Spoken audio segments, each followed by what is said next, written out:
Bismillahirrahmanirrahim. Assalamualaikum warahmatullahi wabarakatuh. Salam sejahtera untuk kita semua. Sekarang kita akan melanjutkan menelisik Arab Spring untuk kasus Suriah.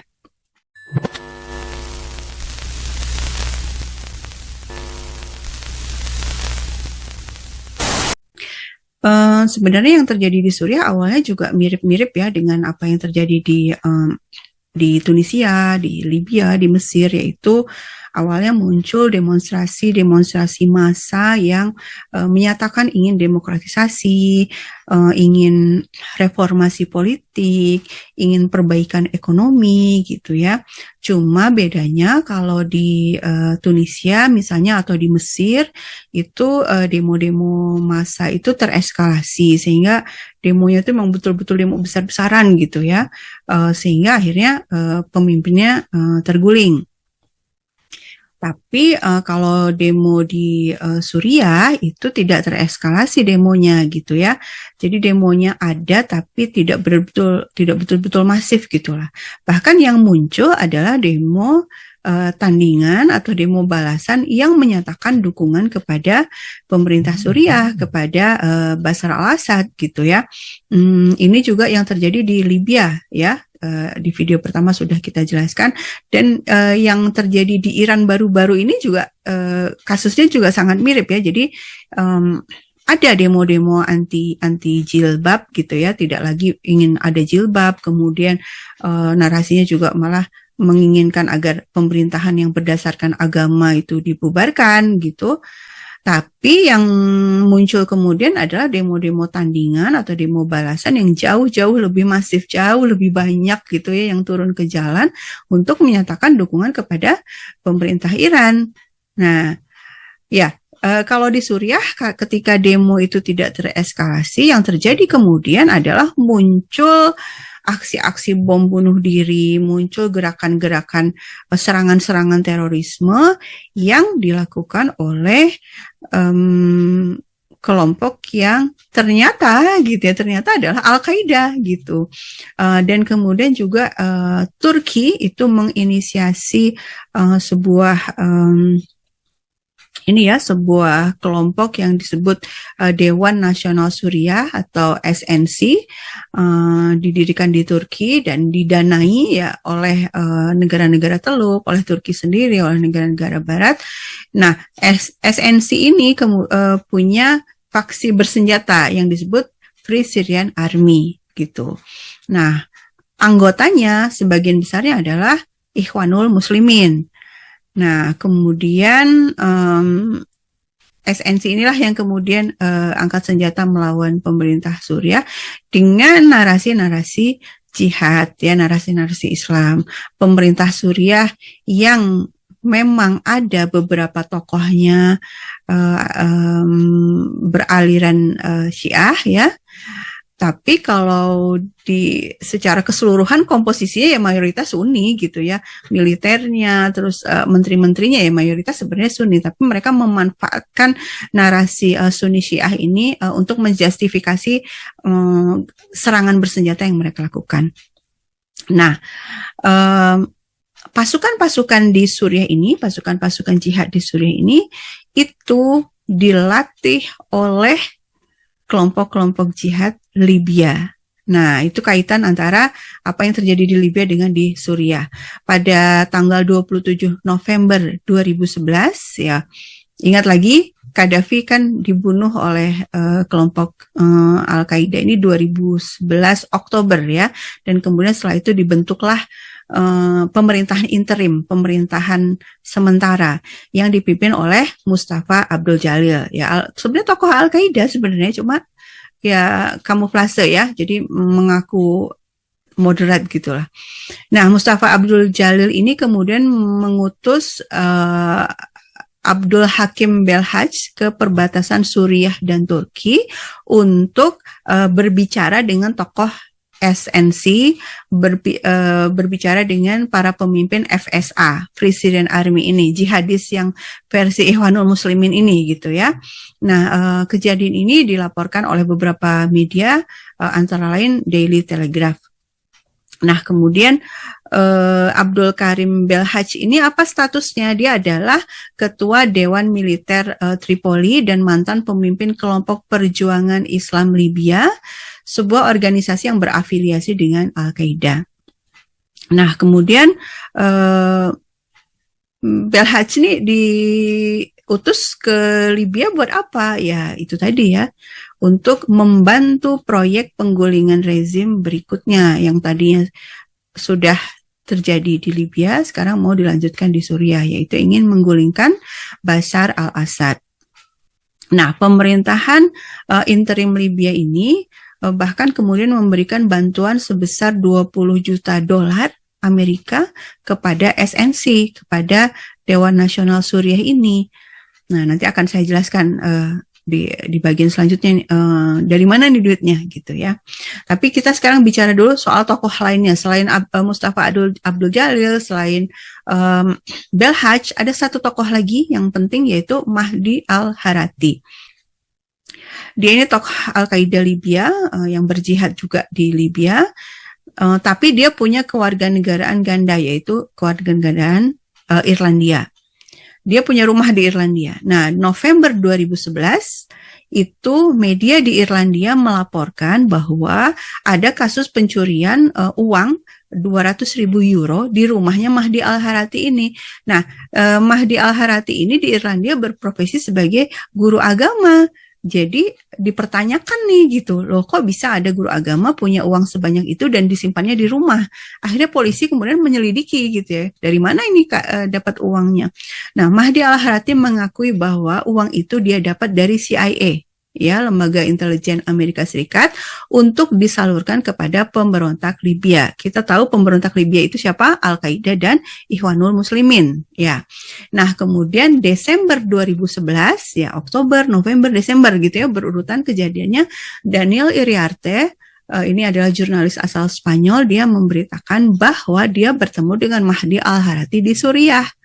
Ya, kenapa ini jadi berita? Ya karena mengherankan, loh, ada apa tokoh Al-Qaeda Libya, jihadis Libya kok ada di Suriah? Nah, kemudian tapi media-media lain akhirnya ya sudah membuka dan memberitakan bahwa memang Mahdi al-Harati ada di Suriah untuk membantu Al-Qaeda Suriah, untuk membantu milisi-milisi jihad di Suriah. Antara lain yang bernama Liwa al-Tauhid. Nah, Liwa al-Tauhid ini kemudian bersama kelompok-kelompok jihad lainnya, misalnya Al-Nusra gitu ya, dan banyak lagi lah. Ada ratusan nama ya kelompok-kelompok jihad-jihad di Suriah ini. November 2012 mereka itu mendeklarasikan berdirinya khilafah di Suriah gitu. Jadi yang tadinya katanya demo untuk demokratisasi gitu ya, sekarang berubah menjadi proyek mendirikan khilafah di Suriah. Nah, apakah Amerika Serikat nggak tahu nih? Tahu gitu ya, tahu bahwa ada Al-Qaeda di Suriah. Apa buktinya? Salah satunya itu ada di tulisan yang diterbitkan oleh CFR. CFR itu Council of Foreign Policy. Ini adalah lembaga think tank atau lembaga pemikiran yang sangat terkemuka di Amerika Serikat dan banyak memberikan masukan untuk kebijakan luar negeri pemerintah Amerika Serikat. Dan anggotanya itu kebanyakan adalah mantan pejabat Amerika Serikat dan donaturnya adalah tokoh Zionis Rockefeller. Ya, nah kemudian si CFR ini itu pada 6 Agustus 2012 itu merilis sebuah tulisan. Ya, saya bacakan aja sebagian terjemahannya ya. Pemberontak Suriah akan sangat lemah hari ini bila tidak ada Al-Qaeda di barisan mereka. Pada umumnya batalion FSA, Presiden Army, itu telah lelah, terpecah-pecah, kacau dan tidak efektif. Mereka merasa ditinggalkan oleh Barat sehingga terjadi penurunan semangat karena mereka harus berhadapan dengan tentara Assad yang profesional dan superior. Al-Qaeda bagaimanapun dapat membantu meningkatkan semangat. Masuknya pasukan jihad membawa disiplin, semangat keagamaan, dan mereka membawa pengalaman pertempuran dari Irak, dana dari Teluk, dan yang paling penting hasil yang mematikan. Singkatnya, FSA membutuhkan Al-Qaeda sekarang. Ya, itu terjemahan dari artikel di CFR ya. Pernyataan ini sangat berkorelasi dengan pernyataan terbuka para pemimpin Amerika Serikat ya. Amerika Serikat, Prancis, dan Inggris gitu. Mereka menyatakan akan terus mengirimkan bantuan dana dan senjata kepada pemberontak Suriah, tapi mereka pakai istilahnya kelompok oposisi gitu ya Pak. Dihaluskan lah istilahnya ya. Mereka nggak terus terang mengatakan, oh ya kami bantu Al-Qaeda gitu. Ya nggak terus terang ngomong gitu. Ya mereka menyebutnya pemberontak moderat atau oposisi gitu ya. Nah, kemudian selain kelompok-kelompok yang tadi itu, kelompok-kelompok jihad yang tadi sudah disebutkan, akhirnya kemudian pada tahun 2013 muncullah ISIS, ya dideklarasikanlah ISIS.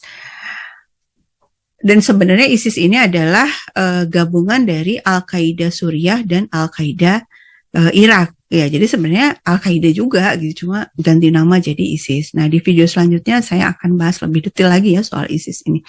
Nah, di saat yang bersamaan yang perlu kita catat adalah di masa-masa itu ya, bahkan sampai terus di tahun-tahun berikutnya, itu media Barat bekerja sama dengan kelompok-kelompok Islam garis keras di berbagai dunia termasuk di Indonesia itu menyebarkan berita-berita hoax soal Suriah.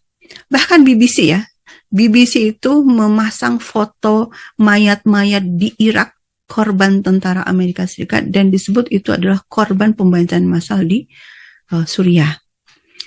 Nah, tentu BBC kemudian akhirnya ketika ketahuan ya langsung dihapus fotonya gitu ya. Tapi kan dalam sekejap sebuah foto kalau tersebar di internet ya langsung tersebar gitu ya.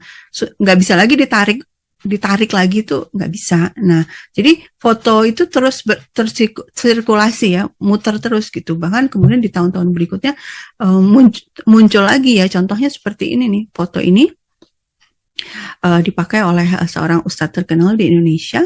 Foto mayat-mayat di Irak itu dan disebut itu adalah korban kekejaman atau pembantaian Bashar Assad. Dan foto yang satu lagi di sebelahnya itu foto korban tentara Zionis ya di Gaza, tapi disebut itu adalah korban Assad di Suriah. Ya, ini satu dari sekian banyak dan sangat banyak foto-foto yang disebarkan hoax yang terkait Suriah. Juga mereka juga menyebarkan video-video ya. Video berdarah-darah, wah ini korban Assad, atau video yang kelihatan banget bisa dibuat secara sengaja gitu. Jadi misalnya ada foto orang menyembah foto bersujud ke fotonya Assad gitu. Ada video orang-orang bersujud ke fotonya Assad. Apa ya? Gampang banget kan kita melihat, oh ya sangat mungkin kan itu sengaja ada orang yang berpose begitu terus divideoin gitu kan. Terus kemudian disebarluaskan nih Assad itu menyuruh rakyatnya untuk menyembah dia gitu kan. Ya, orang yang udah pernah ke Suriah, ya saya pernah ke Suriah. Dan Anda bisa nanya juga ke mahasiswa-mahasiswa Indonesia di Suriah, itu nggak masuk akal banget gitu ya. Itu ya hoax banget lah gitu ya. Gak ada ceritanya kayak gitu ya. Suriah itu negara yang normal-normal aja sebenarnya. Presidennya biasa-biasa aja gitu kan. Presidennya juga pergi sholat berjamaah dengan ulama-ulama gitu.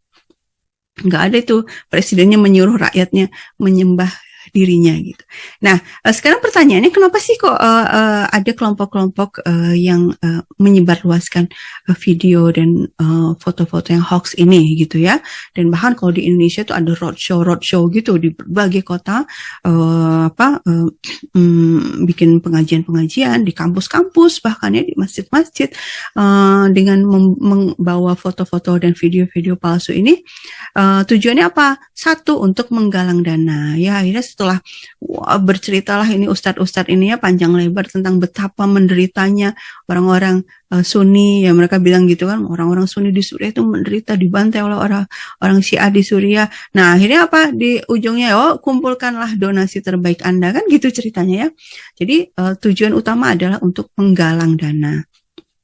Yang kedua adalah untuk memprovokasi orang. Jadi anak-anak muda terutama ya yang semangat jihadnya mungkin sedang ya apalagi sudah didoktrin juga mungkin sebelumnya dengan narasi-narasi takfirisme gitu kan. Akhirnya mereka mau bergabung dengan kelompok-kelompok teror di Suriah. Makanya orang-orang Indonesia kan banyak ya yang pergi ke Suriah untuk berjihad, mereka mengira sedang berjihad. Jadi satu untuk menggalang dana, yang kedua untuk merekrut pasukan. Ya, jadi yang angkat senjata di Suriah itu kebanyakan justru malah orang-orang asing, bukan orang-orang Suriah sendiri. Ya, saya pernah bahas ini kemana sih larinya donasi-donasi dari Indonesia itu, betul nggak sih untuk orang warga Suriah, untuk membantu warga Suriah, atau jatuh ke milisi-milisi jihad gitu ya. Nah, itu pernah saya bahas di podcast yang dulu-dulu, silahkan saya taruh linknya di deskripsi ya. Yang perlu digarisbawahi di sini ada kesamaan pola antara Libya dan Suriah, yaitu ada pemberontakan berkedok jihad melawan pemerintah yang sah, dan pelakunya sama. Pelakunya itu lagi, Al-Qaeda, Ikhwanul Muslimin gitu ya, Hizbut Tahrir, dan mulai 2013 muncul kelompok baru yang disebut ISIS. Mereka ini seolah-olah berbeda satu sama lain ya, bahkan di lapangan juga ada pertempuran antara satu sama lain ya, saling bunuh dan saling mengaku paling Islam, yang sebelah kafir gitu. Tapi sebenarnya ideologi dasarnya sama saja gitu ya, ideologi takfirisme dan menghalalkan kekerasan untuk menghancurkan pihak-pihak yang menurut mereka kafir gitu ya. Dan kemudian mereka ini dimanfaatkan oleh Barat untuk melaksanakan proyek-proyek Barat gitu ya. Jadi sebenarnya siapa sih yang inginkan Assad tumbang, Gaddafi tumbang gitu? Ya Barat sebenarnya. Kenapa? Karena dua pemimpin ini merugikan kepentingan Barat. Ya mungkin di video-video selanjutnya nanti bisa dibahas ya, terlalu panjang kalau sekarang dibahas. Nah, tapi pelaku di lapangan gitu ya, pelaku di lapangan adalah kelompok-kelompok jihad ini. Yang mensuplai dana dan senjata siapa? Barat. Ya, dan itu sudah datanya itu data valid ya, bahwa senjata yang dibeli oleh Kementerian Pertahanan Amerika itu memang jatuh ke tangan kelompok-kelompok jihad ini. Bahkan juga Israel pun juga ngasih bantuan kepada kelompok-kelompok jihad ini. Nah, kembali ke pemerintahan Libya pasca Gaddafi, tadi saya sudah bilang ya, mereka memberikan bantuan $20 juta kepada kelompok oposisi di Suriah. Kan pertanyaannya sekarang, dari mana nih uangnya? Besar sekali uang $20 juta gitu ya kan. Nah, memang nggak ada informasi jelas soal aliran dana ini, tapi gitu ya, yang pasti pada 26 Februari 2011, ya masa-masa Arab awal-awal pemberontakan itu ya, itu PBB mengeluarkan resolusi untuk membekukan uangnya Libya. Ya, kan Gaddafi itu menyimpan uang negara, misalnya hasil penjualan minyak ya, terus ya pokoknya kekayaannya Libya lah. Libya itu kan kaya raya, sangat kaya raya kan. Nah, uangnya disimpan di mana? Uangnya disimpan di bank-bank di negara-negara Barat. Nah, itu dibekukan oleh PBB, sehingga artinya uang itu sudah tidak bisa lagi ditarik oleh orang Libya. Jadi kekuasaan uang itu ada di bank ini. Nah, setelah Gaddafi tumbang, kan ada pemerintahan baru, pemerintahan interim tadi, itu negara-negara yang punya bank ini gitu ya, dan mereka adalah negara-negara anggota NATO, itu datang ke pemerintahan interim ini untuk menawarkan utang. Ya, menawarkan utang untuk apa? Untuk pembangunan kembali negara. Kan tadi udah dibombardir nih Libyanya sama NATO. Kan hancur semua, rumah sakit hancur, ya infrastruktur hancur, kan harus dibangun kembali. Nah, itu negara-negara NATO ini yang mereka yang menyimpan uangnya Libya itu menawarkan hutang kepada pemerintahan interim ini. Jadi sangat mungkin diduga uangnya itu ya dari sini gitu ya, uang yang akhirnya disalurkan ke Suriah itu. Nah, kemudian yang perlu kita catat di sini adalah bahwa ini kan sebenarnya perampokan yang luar biasa. Jadi NATO menggunakan tangan PBB itu menyetujui, jadi PBB kan memang ngasih mandat ke NATO kan, menyetujui penyerangan ke Libya dihancurkan, kemudian di saat yang sama juga digerakkanlah kelompok-kelompok jihad ini untuk melawan pemerintah mereka sendiri, dan setelah hancur uangnya Libya mereka kuasai dan kemudian dikasih lagi tapi dalam bentuk hutang gitu kan. Nah, yang paling ironis itu kan agenda penggulingan rezim ini bisa dilakukan justru atas bantuan orang Libya sendiri ya, yang mengaku sedang berjihad ini gitu kan, atas bantuan orang-orang Ikhwanul Muslimin Libya sendiri, Al-Qaeda Libya sendiri kan gitu. Jadi mereka itu menghancurkan negara mereka, mengira sedang berjihad, padahal sedang melaksanakan agenda Barat untuk menghancurkan negara mereka gitu. Ketidaksadaran ini. Kalau pemimpinnya sih saya meyakini mereka tahu gitu kan, tahu bahwa ini agenda Barat karena mereka kan terima uangnya dari siapa gitu kan. Ya mereka jelas terima uangnya dari Barat kan gitu. Tapi banyak yang nggak tahu gitu ya. Apalagi para simpatisannya tuh, apalagi simpatisannya di Indonesia gitu itu mungkin banyak yang nggak tahu bahwa ini sebenarnya kan agenda Barat. Artinya apa? Artinya kita tuh harus lebih cerdas geopolitik ya, dan kita pemahaman ini juga penting buat kita karena apa? Semua itu ada cabangnya di Indonesia kan. Ikhwanul Muslimin ada cabangnya di Indonesia. Banyak orang IM di Indonesia itu banyak ya, bahkan bikin partai pula kan. Terus Hizbut Tahrir kan juga ada cabangnya di Indonesia. Al-Qaeda ada di Indonesia, ISIS ada di Indonesia. Jadi kita dalam rangka menjaga negara kita, nah itu penting pemahaman geopolitik, penting memahami siapa sih sebenarnya lawan, siapa sebenarnya kawan, sehingga tidak tidak bisa ya, atau kita bisa menolak ketika ada pihak-pihak asing yang ingin memanfaatkan kita untuk menghancurkan negara kita sendiri. Ya, baik, mungkin sekian dulu video kali ini. Insya Allah selanjutnya kita akan bahas lebih detail lagi soal ISIS dan bagaimana peran Amerika Serikat di balik ISIS. Assalamualaikum warahmatullahi wabarakatuh.